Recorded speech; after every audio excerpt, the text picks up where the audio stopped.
चलिए दोस्तों, आज मॉडल प्रैक्टिस सेट नंबर 10 की शुरुआत करने जा रहे हैं। चलिए जीके के क्वेश्चन को डील करते हैं बिना समय गंवाए। 26 नंबर क्वेश्चन है, किसी अर्थव्यवस्था की आर्थिक गतिविधि का स्तर मुख्यतः किस पर निर्भर करता है?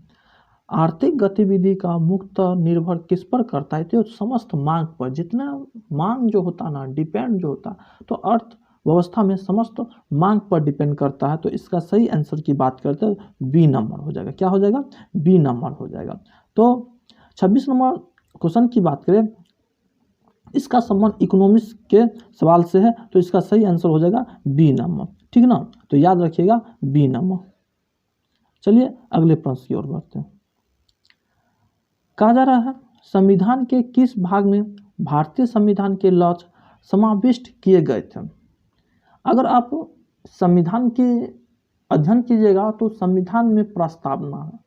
प्रस्तावना की बात करें, जब हमारे संविधान का निर्माण हो रहा था उस समय पंडित जवाहरलाल नेहरू ने संविधान सभा के समक्ष उद्देश्य प्रस्ताव 13 दिसंबर 1946 ईस्वी को 13 दिसंबर 1946 ईस्वी को पंडित जवाहरलाल नेहरू के द्वारा उद्देश्य प्रस्ताव संविधान सभा के समक्ष रखने का काम किया और संविधान सभा ने उद्देश्य प्रस्ताव को 22 जनवरी 1947 ईस्वी को स्वीकार कर लिए थे। कब? तो 22 जनवरी 1947 ईस्वी को 1947 ईस्वी को स्वीकार कर लिए थे।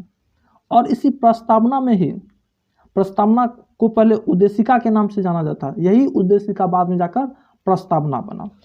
लेकिन शुरुआती दौर में प्रस्तावना को संविधान का अंग मानने से इनकार किया गया, लेकिन बाद में जाकर केशवानंद भारतीवाद ने प्रस्तावना को संविधान का अंग माना और ये बात संविधान के प्रस्तावना में की गई है। Answer B number. चलिए अगला क्वेश्चन। कहा जा रहा है, भारतीय संविधान कब अंगीकार किया गया था? भारतीय संविधान अंगीकार कहने का मतलब भारतीय संविधान को कब अपना लिया गया था। अगर आप प्रस्तावना पढ़िएगा, प्रस्तावना के नीचे में लिखा होता है 26 नवंबर 1949 ईस्वी को अंगीकार या अधिकार किया गया। मतलब अंगीकार के मतलब अपना लिया गया। मतलब प्रस्तावना जब आप पढ़िएगा, हम भारत के लोग, और सबसे नीचे में लिखा रहता है तत् दिनांक 26 नवंबर 1949 ईस्वी को अंगीकार किया गया। मतलब संविधान सभा द्वारा संविधान को 26 नवंबर 1949 ईस्वी को अंगीकार कर ली। यहाँ पर आंसर हो जाएगा 26 नवंबर 1949। जबकि 26 जनवरी 1950 ईस्वी को संविधान लागू हुआ। अगर लागू पूछा जाता तो हम मानते 26 नवंबर 1950। अपनाया कब गया? तो 26 नवंबर 1949 को। जिस कारण प्रत्येक वर्ष 26 नवंबर को कानून या विधि दिवस मनाया जाता, संविधान दिवस मनाया जाता। संविधान दिवस कब मनाया जाता? 26 नवंबर को। क्यों? क्योंकि 26 नवंबर को ही संविधान को अपना लिया गया था। चलिए अगले प्रश्न। निम्नलिखित कांग्रेसी नेताओं में से कौन नरम दलीय नहीं था? बात क्या जाए कांग्रेस की, कांग्रेस में दो दल थे, एक गर्म एक नरम। गर्म दल की बात करें तो गर्म दल के अंतर्गत आता है लाला लाजपत राय, बिपिन चंद्र पाल, अरविंद घोष, बाल गंगाधर तिलक, ये सभी गर्म दलीय नेता था। ये सभी क्या था? गर्म दलीय नेता था। बात क्या जाए बाल गंगाधर तिलक की, बाल गंगाधर तिलक, बिपिन चंद्र पाल, लाला लाजपत राय, ये सभी क्या थे? गर्म दलीय नेता थे। कौन थे? गर्म दलीय नेता थे। तो इसका आंसर हो जाएगा उपयोग में थे सभी। उपयोग में से सभी क्या थे? गर्म दलीय नेता थे, नरम दलीय नेता नहीं थे। चलिए, रूसी क्रांति किस वर्ष में प्रारंभ हुई थी? रूसी क्रांति की बात करें, रूसी क्रांति के दौरान 3 प्रकार के न्याय की चर्चा की गई थी।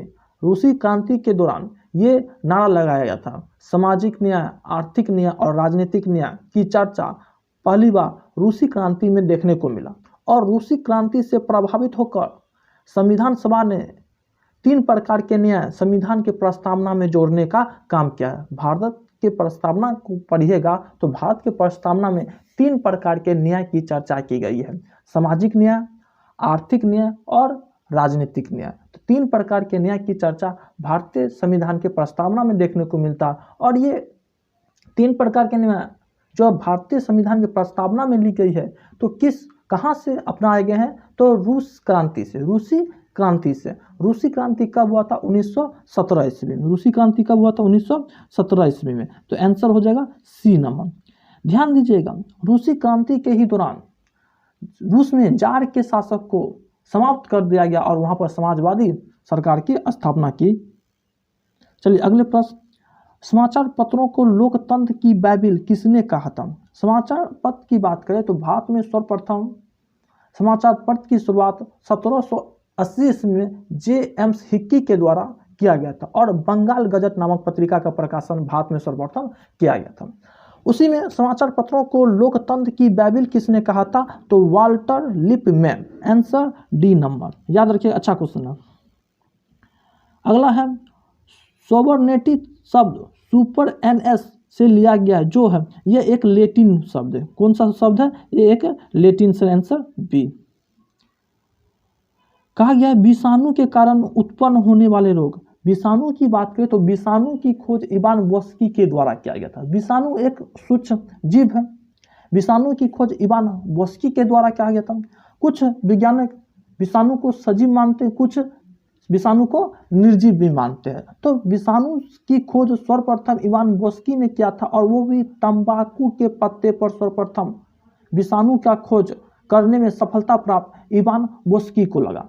और विषाणु के द्वारा मनुष्य में भी कई सारे रोग होते हैं, जैसे रेबीज का रोग विषाणु से, चेचक विषाणु से, खसरा विषाणु से।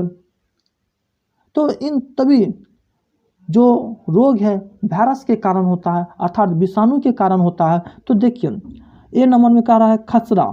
खसरा जो है विषाणु के कारण होता है, चेचक विषाणु के कारण, गलसुआ विषाणु के कारण, रेबीज विषाणु के कारण। रेबीज की बात करें तो रेबीज रेबडो वायरस के कारण होता है, रेबडो वायरस के कारण होता है। गलसुआ की बात करें तो मम्स वायरस के कारण होता है। चेचक की बात किया जाए तो बेरी ओला वायरस के कारण होता है। खसरा की बात करें तो मोरबिल्ली वायरस के कारण होता है। मोरबिल्ली वायरस के कारण खसरा होता है। मतलब इन सभी रोगों का संबंध वायरस से। Answer A number. चलिए अगले प्रश्न। कहा जा रहा है निम्नलिखित संयोजन में से कौन सा सही नहीं है? सही नहीं है मतलब हमको गलत बचाना है, तो गलत इसका है डी नंबर। डी नंबर में क्या है? पैरेथ कंपोजिटी। पैरेथम कंपोजिटी ये सही आंसर नहीं है। मतलब सही खोजना है तो बाकी 3 गलत है, सही डी है। अगला कह रहा है महावीर ने किस भाषा में उपदेश दिया था? जैन धर्म की बात करें, जैन धर्म के प्रथम संस्थापक ऋषभदेव को माना जाता है, लेकिन जैन धर्म के वास्तविक संस्थापक महावीर स्वामी को माना जाता है। महावीर स्वामी का जन्म कश्मीर के कुंडलमन में हुआ और इसका निधन पावापुरी में हुआ। इसका निधन कहाँ हुआ? पावापुरी में हुआ। महावीर स्वामी की बात करें, महावीर स्वामी जैन धर्म के सबसे अंतिम और 24वें तीर्थंकर महावीर स्वामी बने। और महावीर स्वामी का प्रतीक चिन्ह था सिंह। क्या था? सिंह। तो याद रखिएगा महावीर स्वामी का प्रतीक चिन्ह क्या है? सिंह है। कई बार पूछा गया। तो महावीर स्वामी ने किस भाषा में उपदेश दिया करते थे? तो महावीर स्वामी अर्ध मगी भाषा में उपदेश देने का काम किया करते थे। इसका सही आंसर हो जाएगा सी नंबर। चलिए बुद्ध भगवान का सर्वोत्तम वर्णन किस रूप में किया गया? बुद्ध की बात करें, गौतम बुद्ध बौद्ध धर्म के संस्थापक गौतम बुद्ध को माना जाता है। गौतम बुद्ध का जन्म की बात करें तो इसका जन्म लुम्बिनी में हुआ था। लुम्बिनी जो कि नेपाल में पड़ता है, जबकि इसका निधन उत्तर प्रदेश के देवरिया में कुशीनारा है, वहाँ इसका निधन हुआ। इसका जन्म के 7वें दिन ही इसकी माता का निधन हो गया। और गौतम बुद्ध की बात करें, ये ईश्वर में विश्वास नहीं करते थे। ईश्वर हो गया, अनिश्वरवाद हो गया, भौतिकवादी हो गया। इन सबों की चर्चा बौद्ध धर्म में देखने को मिलता है। बौद्ध धर्म का सर्वोत्तम वर्णन किस रूप में किया गया था? अनिश्वर अवतारी में। आंसर ए नंबर हो जाएगा। क्या हो जाएगा? ए नंबर। अज्ञात वार्ती। पंचायत समिति किस के प्रति अपने कार्यों के लिए जवाबदेही होता है।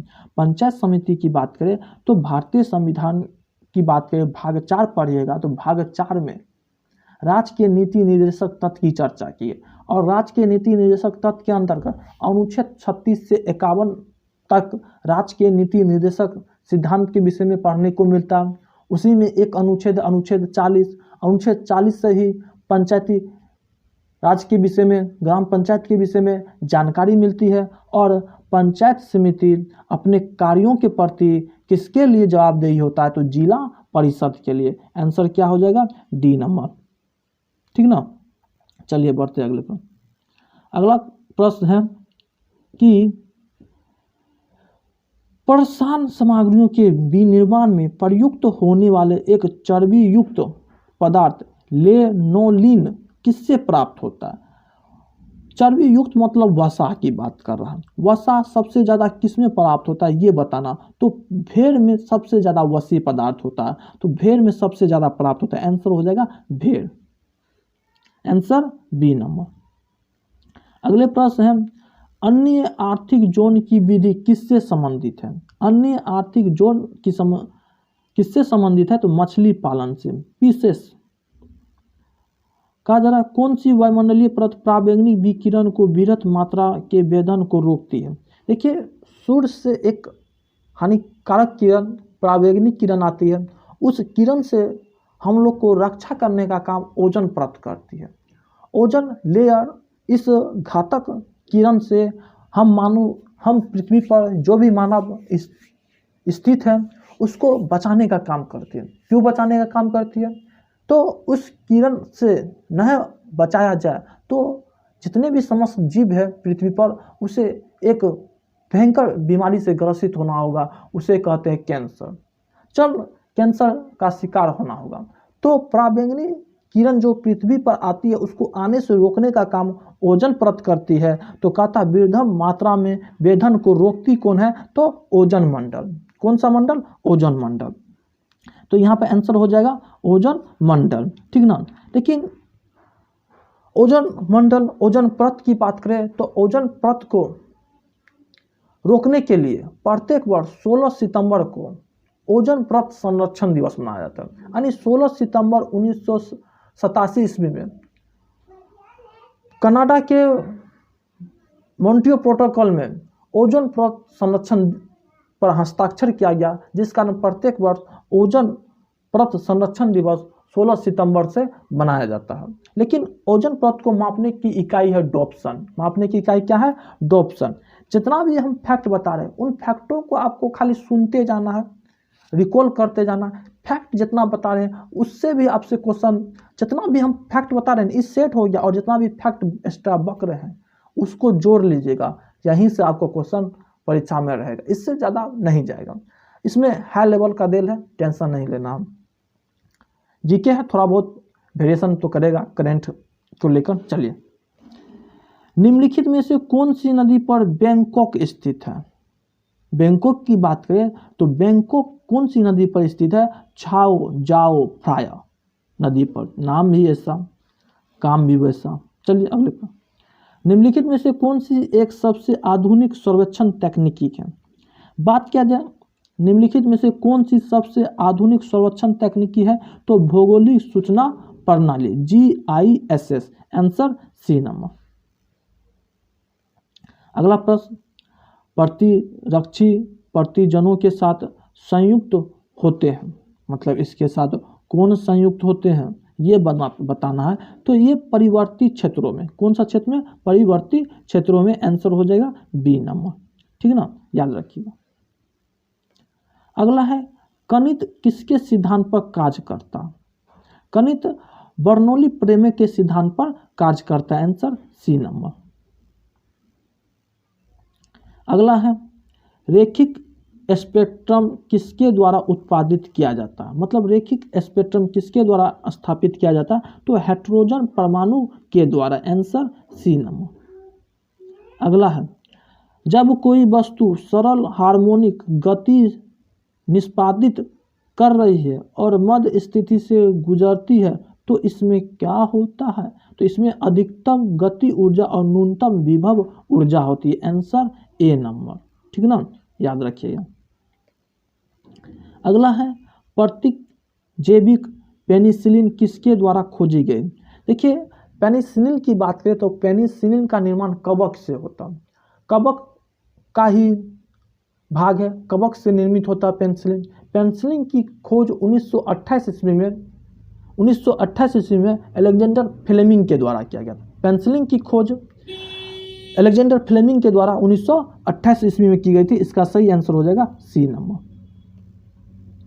जीवाणु का समूह जो मृदा उर्वरता को कम करता है वह है, मतलब मृदा के मात्रा में कमी करता है उसे कहते हैं विनाइट्रीकरण। Answer C number. अगला है तंबाकू के धुएं में यह अंतर्दृष्ट होता है, मतलब तंबाकू के धुएं में क्या क्या शामिल होता है। तो कार्बन मोनोऑक्साइड, बहुचक्रीय एरोमेटिक हाइड्रोकार्बन और तारकोल। Answer D. अगला प्रश्न है निम्नलिखित में से कौन सा एक सर्च इंजन नहीं है। कौन इसमें सर्च इंजन नहीं है जिससे पर हम लोग कोई चीज़ सर्च नहीं कर सकते हैं, उसका है इंटेलकॉम। इंटेलकॉम एक कंपनी का नाम है, ये सर्च इंजन नहीं है। Answer A number. चलिए अब हिंदी का क्वेश्चन है, फटाफट देख लेते हैं। छू मंतर हो जाने का अर्थ क्या होता है। छू मंत्र मतलब होता है गायब हो जाना। इसका सही आंसर हो जाएगा बी नंबर। चलिए अगले प्रश्न, डोरे डालने का अर्थ क्या होता है। डोरे डालने का अर्थ क्या होता है, आपका सही आंसर है ए नंबर, प्रेम में फंसना, दुखी करना, बांधना, फंदे में डालना। आपको सही ऑप्शन बताना, इसका सही आंसर हो जाएगा प्रेम में फंसना। चलिए अगले प्रश्न, अगला प्रश्न है उत्भव में उपसर्ग है, इसमें कौन सा उपसर्ग है। उपसर्ग की बात कर, उपसर्ग आगे लगता, उपसर्ग आगे लगता, तो उत में कौन सा उपसर्ग है, तो इसमें आपको बता दें उत उपसर्ग। Answer A number. आपको शुद्ध शब्द छांटनी है, बताना है किसका शुद्ध रूप लिखल है। पढ़ने से आपको पता चल जाएगा। सॉरी कितना नंबर होगा, 78 79। चलिए हाँ, इसमें से आपको शुद्ध शब्द चुनना है। तो इसमें शुद्ध शब्द कौन है, आप देखिए परीक्षा का शुद्ध रूप तो है नहीं, गलत है परीक्षा, ये तो कट गया। और उज्ज्वल देखिए, उज्ज्वल सही रूप में लिखा है, उज्ज्वल को ऐसे ही लिखा जाता है, शुद्ध वर्ड उज्ज्वल का यही आंसर हो जाएगा उज्ज्वल। और 80 नंबर में आशीर्वाद सही है, आशीर्वाद शुद्ध रूप में लिखा गया, ये दोनों सही है, बाकी वर्ड गलत है। कहा जा रहा है निम्नलिखित वाक्य में से अशुद्ध वाक्य चुनिए, मतलब हमको गलत वाक्य चुनना है। इसमें से गलत वाक्य कौन है, तो सी नंबर है, कामयानी सर्वोत्तम महाकाव्य है, यही वाक्य अशुद्ध है, तो गलत हो गया सी नंबर, ठीक ना। अगले प्रश्न, हरी रस पिया जाइए जे कहो न जाइए खुमार, ममता घूमते फिरे नहीं तो की सारे। इन काव्य पंक्ति के कवि कौन है, मतलब कवि के वाक्य और कवि के लेखक का भी आपको नाम याद रखना होगा, तभी काम चलेगा। तो इसका सही आंसर होगा Nanda Das. Answer D number. अगला है निम्न दिए गए शब्दों में से निम्न अर्थ को व्यक्त करने वाले शब्द का चयन कीजिए। सही शब्द को हमको चुनना, इन तीनों में कौन सा सही है। व्योम, नभ, गगन ये सब आकाश से संबंधित है, जबकि तल सबसे डी ने। Answer C. अगला है लोचन, नयन, जलद, चक्षु। तो इसमें क्या बात किया जाए, सबका संबंध आँख से है, लेकिन जलद का संबंध आँख से नहीं है, ये परिभाषित नहीं है आपका। भागीरथी, सुरसरिता, जाह्नवी, कालिंदी, इनमें सबसे अलग हो जाएगा कालिंदी। विनय पत्रिका के रचनाकार का नाम बताएं, यानी विनय पत्रिका के लेखक कौन है, तो तुलसीदास। Answer C. अगला है मानस के हंस के लेखक का नाम है, मानस के हंस के लेखक का नाम कौन क्या है, अमृतलाल नागर। Answer C number. 10th के अगर हिंदी का किताब होगा उसके पहला पन्ना पर ये सभी लेखक का नाम दिया, एक बार आप रीड करके चल जाइएगा, फायदा में रहिएगा। चलिए अगला है दिगंबर। दिगंबर का हमको संधि विच्छेद करना है, तो दिगंबर का संधि विच्छेद क्या होगा, दिग प्लस अंबर, आखिर बी नंबर। पावक, पावक का संधि विच्छेद बताना, पावक का संधि विच्छेद पो प्लस आ, पावक यानी ए नंबर। चलिए 90 नंबर क्वेश्चन कहता है जो आंख के समक्ष न हो, मतलब आंखों के सामने जो घटना नहीं घटता उसको बोलते हैं अप्रत्यक्ष घटना, अप्रत्यक्ष को ही कहते हैं परोक्ष। आंसर बी नंबर, ठीक ना। राजा का विलोम होता है, राजा का उल्टा होता है प्रजा और रंक। Answer C. निष्फलन में उपसर्ग है, उपसर्ग जब भी बात किया जाए उपसर्ग आगे लगता है, तो आगे लगता है तो देखिए आगे क्या लगा है, निस, निस हो गया मेरा उपसर्ग यानी बी नंबर। भागवत गीता में से कौन सा प्रश्न हिंदी भाषा शिक्षण के अंतर्गत बच्चों के मूल्यांकन हेतु सर्वाधिक उपयुक्त है, मतलब सबसे सटीक सही है, तो इसका सही आंसर है संसार में मनुष्य न तो कुछ लाता है और न ही कुछ ले जाता है, इस तथ्य के विषय में आप क्या समझते हैं। आंसर सी हो जाएगा। अगला प्रश्न है 68 का एक दिन आधे अधूरे नाटक के लेखक कौन है। आधे अधूरे नाटक के लेखक है Mohan Rakesh. Answer B number. झूठ सच उपन्यास के रचनाकार कौन है। अच्छा क्वेश्चन है, इसके रचनाकार यशपाल है। क्या है, यशपाल। अगला है क्यों भूलूं क्या भूलूं क्या याद करूं किसकी आत्मकथा। ये आत्मकथा हरिवंश राय बच्चन की है। Answer B number. अगला है गुरु के समीप यह साथ रहने वाले छात्र को डैश कहते हैं। गुरु के समीप रहने वाले छात्रों को अंतःवासी कहते हैं। आंसर ए नंबर, अंतःवासी। चलिए अगला गद्यांश है पेशेस है, जिसको हिंदी में गद्यांशी कहते हैं। आप इसको पढ़ के खुद से बनाइएगा, इसका PDF हम डाल दिए हैं, वहाँ से बना लीजिएगा।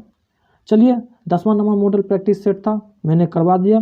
मिलते हैं अगले वीडियो में, तब तक अपना ख्याल रखिएगा। चलिए धन्यवाद आप सबों का।